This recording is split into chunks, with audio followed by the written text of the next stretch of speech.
is Krista here with you again today. And today I kind of want to talk about continuing things happening in my own life, what I'm learning, witnessing, and experiencing, and kind of where I'm at. And I tell you, lately I've really not felt like doing much of anything, really under the weather with a tooth that they pulled out, the last one on this side. And I guess what happens is sometimes when they are taking that tooth out, when it severs from that bone up in the gums, the bone can come down. And I had a part of it sticking through the bottom of my gums, and it was sharp, and it hurt it just profusely. So I've been dizzy, really tired, with like I don't know, it felt like an infection going on for a couple of weeks now, and it's really kind of put me out where with this, when you're sick and you're dealing with a lot of toxic people and situations around you constantly, it's hard to feel any kind of motivation, and sometimes even it can be so hard that my mood can really switch to when I still have to physically work out here and drive all the time, and still not really making even a healthy amount of money for a living, trying to go to school and all of that. It's just sometimes lately I'm feeling like I hate everything in the world. Maybe that's part of BPD, borderline, or whatever it is. Although I did ask my counselor about the BPD. She says, well, aren't we all a little borderline? And it kind of made me laugh, but then again, it doesn't. I thought for a minute that she was just being cute.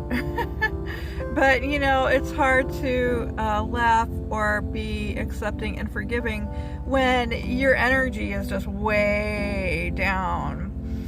It's amazing the energy levels that we carry, like when we're feeling good and when our health might be better, you know, and everything, how our mood can really change to like up here where it's supposed to be or whatever, you know, how it's so much easier to feel that life is good and people aren't so bad and things aren't so bad, and they're just a challenge and a lesson that you might have to learn.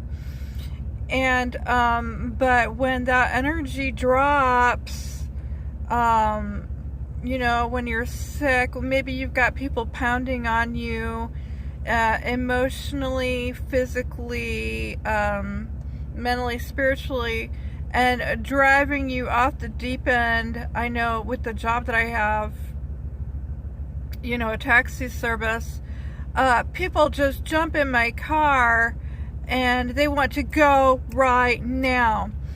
Maybe it's because I drive Amish. And I would love to do a video on that sometime, just talk about what a mess this is. And a lot of times I notice it more when my energy level is low and I have to do things a little slower. And then you know, a lot of times it can just be society in general where they want you to jump on it, they want you to step on it, and you just can't go as fast as they want to. And that's really kind of abuse again, because you know, it can just really fluster a person, and because they do not have that energy that the other person does. You can always tell when you have more controlling types of toxic individuals, when they're not letting you go at the pace that you want to or need. That's where a lot of times I start saying to myself lately that I can't wait until I get another job and I start working from home, because I can set things just as I want to and at my own pace, and I don't have to get up at these frazzling hours. Like the work is just kind of nasty right now, where I've noticed a major fall in my work financially within these past 6 years, how it just went like that, and then it just kind of like is going like that. I think it's just the kind of people that I work with. Maybe the fact that I have more tattoos. I am an empath, which I'm studying on more right now. So, when you're a healing type of person, and you are caretaking, or you're wanting to be out there, and you enjoy that part of working or whatever, that maybe with the people that you're working with, you take on too much, and it's just like I said, my hours are just crazy. Like last week I had a 3-day period of no work, and then I was lucky to get the jobs that I have over this weekend, and I have to work crazy hours on the weekends, when I don't get enough work. And then late till like 10 o'clock Friday nights driving, and then up again in the morning, like this morning at like 6 o'clock driving again.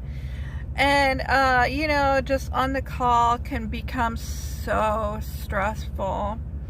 I'm even talking about maybe it could be an office job where you're given too much of a workload, and even though you're trying to say no, you might be dealing with more narcissistic types of individuals that won't take no for an answer, and that shove more work on you anyways, or maybe aren't giving you enough hours. Telling you that you might not be good enough to do this job or that job, and they might give you more menial jobs. Whatever the case that may be, they might be shoving at you that you are not worthy, and that there's nothing special about you, and maybe they don't even talk to you. Maybe the people around you just totally neglect talking to you, or ignoring you, or not being able to connect with you on an emotional, mental level. But as I had to talk to myself this morning, I had to think to myself, well, Krista, you know what? A lot of times, and as I'm reading this book on empaths right now, by this wonderful author, something or other Cloud, I can't remember right now, my mind is a little but she is incredible. She teaches so much in a book that I got from her that I'm reading, about how to take care of yourself when you are an empath or caretaker. Not just caretaking, but it can be like other things, like maybe you work and have a nature job, like a lawn mowing business, or just taking care of animals, more humanity habitat type jobs, where sometimes we can become a slave, and we have to stop when we get overworked and maybe burdened down, and maybe we have not grown independent enough, and we stay dependent in these relationships, stay dependent on these addictions or whatever, and stay dependent on certain jobs yet that might not really be fulfilling us in healthy ways. So, and also what I'm learning right now is like, as this book has come to me, I'm really starting to open my eyes and see that this is more of a type of spiritual awakening where we can get to the point as empaths where maybe all our lives we've never really felt understood. We feel very disconnected from people. Maybe we isolate more socially, or don't like things and people and to join things around of us as much, because we have more of these empathetic traits, and it is okay. The thing about being an empath is that what I'm learning right now is that I'm actually okay the way that I am. And no matter if people around me think that I'm wimpy or too sensitive or things like that, and they think that they can walk all over you because of it, that's where we learn boundaries, where boundaries come in, and we start stepping up for ourselves and saying, hey, I actually am okay the way that I am. You don't have to take advantage of me because I might be more of a sensitive person. We're actually just different types of people. We're more of the soul caretakers of the planet, We're just a different kind of human, just like maybe some people are more tougher or rougher and are able to eat more red meats and just whatever they want, and they don't suffer as many health problems. But for the empath, it's a little bit different because our stomachs and our senses are a lot more sensitive, and a lot of times we have diets that help regulate us more and keep us clear. But that's actually a good thing, because when we overwork, we're in these toxic relationships, we're not keeping these boundaries, we start to think to ourselves, or maybe we're taught that we deserve this mistreatment from others. And but we do not have to be the pawns and the puppets and these victims to society anymore. We can really start accepting that we do have almost a more energetic power than a lot of other people do. Empaths are usually more intuitive. They can sense things a lot more easier than other people are capable of yet. And it's actually a good thing. It's actually a blessing. Even some carry cognitive or not abilities that just go beyond the norm, like more psychic abilities, clairvoyant abilities. I know lately I was able to do this as a child. I remember it very vividly, actually being able to see what I was going to be doing as an adult. Like, visions would come to me when I would ask questions about what kind of job I was going to have. And I also saw that I was going to run Amish one day.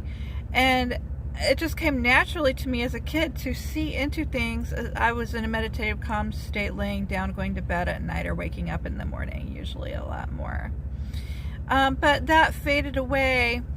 And I think a lot of that had to do with my health, because I was allergic to dairy back then, but my mom would feed me dairy anyways. Maybe some of that illness, and also in a narcissistic home where they teach you not to be in touch with any of those things, It's another way that they can have more control over you. That's why oftentimes we end up as the scapegoats, through our life as children. And our families maybe kind of put more on us, more of their crap onto us, and we get blamed for all of their stuff, and that's big for a kid to go through, because this kid ends up with all this guilt and this shame and everything, and feels like a horrible kid just because their parents, actually, that was your parents' stuff. So as we start going through this awakening and processing all these old belief systems, it's really amazing. This book is really opening my eyes as to the person that I am, because throughout our lives, especially in toxic, dysfunctional homes, we are not very clear as to who we are, because that is always taken away from us. We're not allowed to be who we are because we're constantly caretaking and being like ending up with this role of caretaking the whole family or whatever it is. And we forget ourselves and who we really are, what we really might want, and grow up thinking that we are so unworthy and grabbing at these relationships all around us that are toxic as well.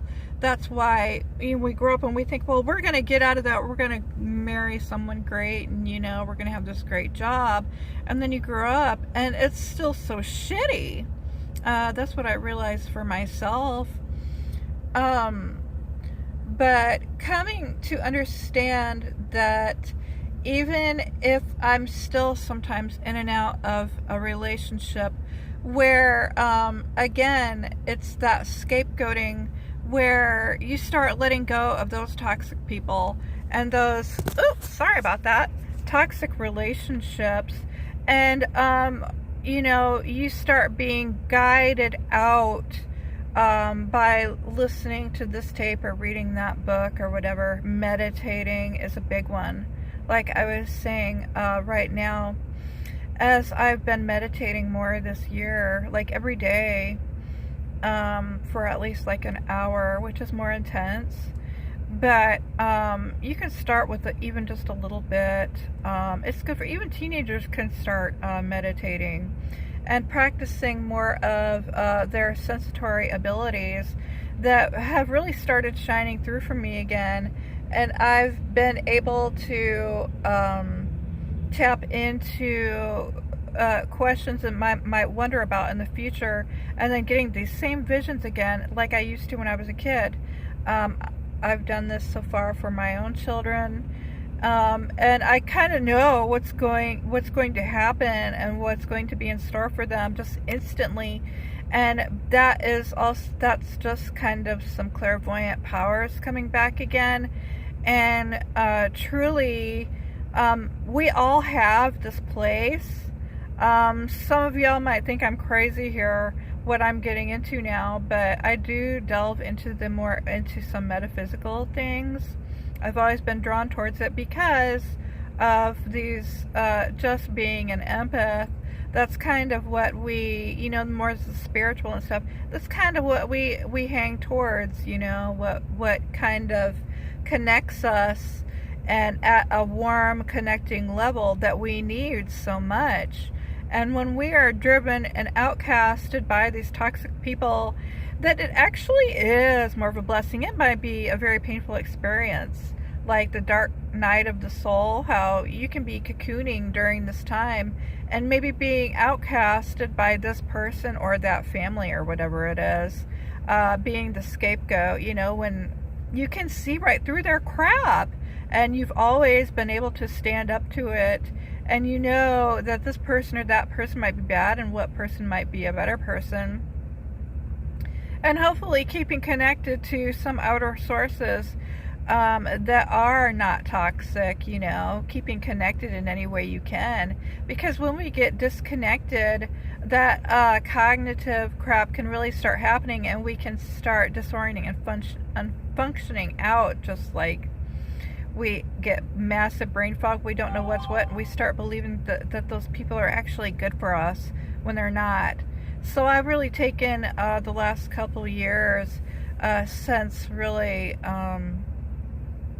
shit's hit the fan with all these relationships, and then the drug abuse that I endured, how sometimes we do have to hit that rock bottom for a lot of us to start having that awakening that we truly do deserve. I have to sometimes, like with all my attachment trauma, and as us codependents and empaths as victims do, And then what's crazy is, like, maybe one of your caretakers was a narcissist or more toxic, and they were really like avoidant in their personalities, you know, where the rejection was just paramount, like, and then that honeymoon would happen over and over again. And it might be in that relationship that you're having now with someone, where all of a sudden, like, when once they treated you like gold, after that they might have started criticizing you and putting you down and making you feel bad.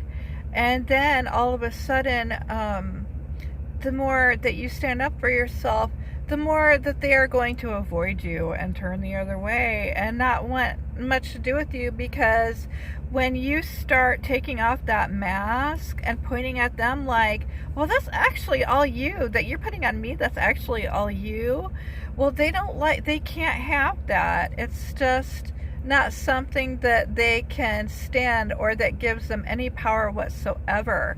And that power is what they need to sustain in order to thrive as that taker of other people's energy, and never giving themselves healthier forms of energy. And that's kind of where excuse me, narcissists are at.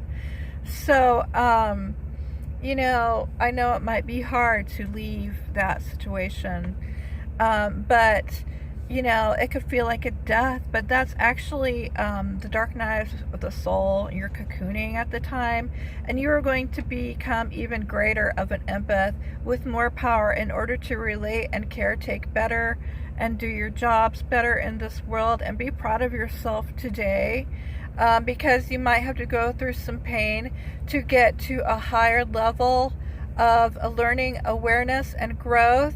And don't forget to love yourself, because it is a process, you know. And love you all, and have a great one. Peace.